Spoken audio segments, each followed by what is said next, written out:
ఈ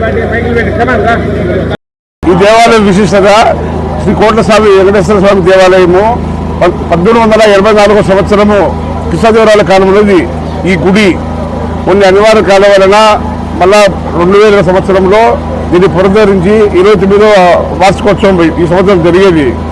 మొత్తం గ్రామ ప్రజలు, మండల ప్రజలు ప్రతి సంవత్సరము గ్రామోత్సవము, అన్నదాన కార్యక్రమాలు, మొత్తం గ్రామంలో ఉండే హిందూ బంధువులు, మొత్తం అందరూ హిందూ బంధువులందరూ కలిసి హిందువులంతా సమైక్యమై ఇప్పుడు ఈ దేవాలయానికి, ఈ ఉత్సవానికి అందరూ కృషి చేస్తారు. నమో వెంకటేశయ్య. వీరారెడ్డి అమర్నాథ్ కమిటీ, ఆలయ పరిరక్షణ కమిటీ, ఆలయ ఉత్సవ కమిటీ.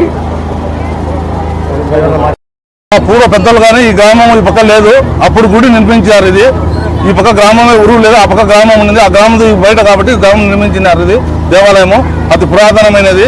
ఇది మా గ్రామ ప్రజలు కానీ మా భక్తులందరూ కానీ చాలా వీళ్ళందరూ సహకరించి చాలా వరకు ఈ దేవాలయాన్ని డెవలప్మెంట్ చేయడం అనేది. ఈ మా ఊరు అన్ని పార్టీలు కలిసి ఏకంగా బాగా దాన్ని కృషి చేసి దీన్ని రాజకీయ నాయకులు అందరూ ఏ పార్టీ అయినా లేకుండా అన్ని పార్టీలు సమానంగా ఉండి దీంట్లో ఈ గుడిని బాగా ఉపయోగపడిగా చేసినారు. దీనికి మా భక్తులు, మా ఊరు గ్రామ ప్రజలు ప్రతి ఒక్కరు కమిటీ, అది అన్ని కులం లేకుండా అందరు కులాలు కానీ మాకు బాగా సహకరించి అన్ని దీన్ని ఉపయోగపడి చేస్తున్నారు. అది ఆకుల వెంకట తిరుపతి. ఈ గుడి ప్రత్యేకత ఏంటంటే కనుక కడప జిల్లాలో 2 వెంకటేశ్వర గుళ్ళు మాత్రమే ఈ రకంగా ఉంటాయి. స్వామి పౌలింగ్ సేవకు వెళ్ళేటప్పుడు 2 ఇంచులు రైట్ సైడ్ ఒరిగి ఉంటాడు.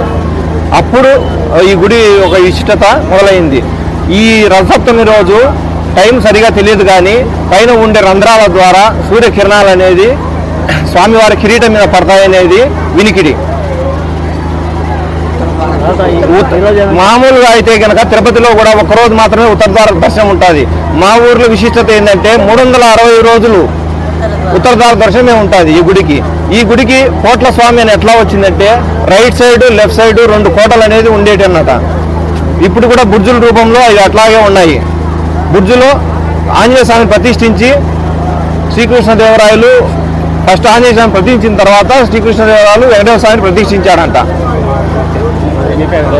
ఆల్వార్లు కూడా ఉంటాయి ఇక్కడ, ఎక్కడా లేని. ఇప్పుడు పెళ్లిమర్లో ఒక గుడి ఉంది, ఈ గుడి ఒక ఉంది.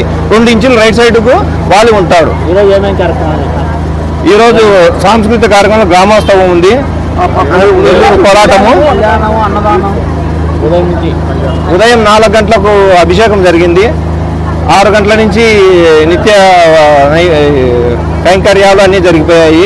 9 గంటల నుంచి కళ్యాణము, 8 గంటల భజనా కార్యక్రమము, మధ్యాహ్నం 11 గంటల 5 నిమిషాల నుంచి మహా అన్నదాన సంతర్పణ. 32 ప్యాకెట్లు మా మండలంలో ఎక్కడా జరగవు. ఒక్క మెతుకు మిగలకుండా 5,000 మందికి భోజనాలు వడ్డిస్తాము. మధ్యాహ్నం 3 గంటల నుంచి గ్రామోత్సవము. ఏ ఆటంకాలు లేకుండా నిర్వీర్యంగా ఇది 9వ సంవత్సరం జరుపుకోవటము. నా పేరు రామాయణం అమర్నాథ్.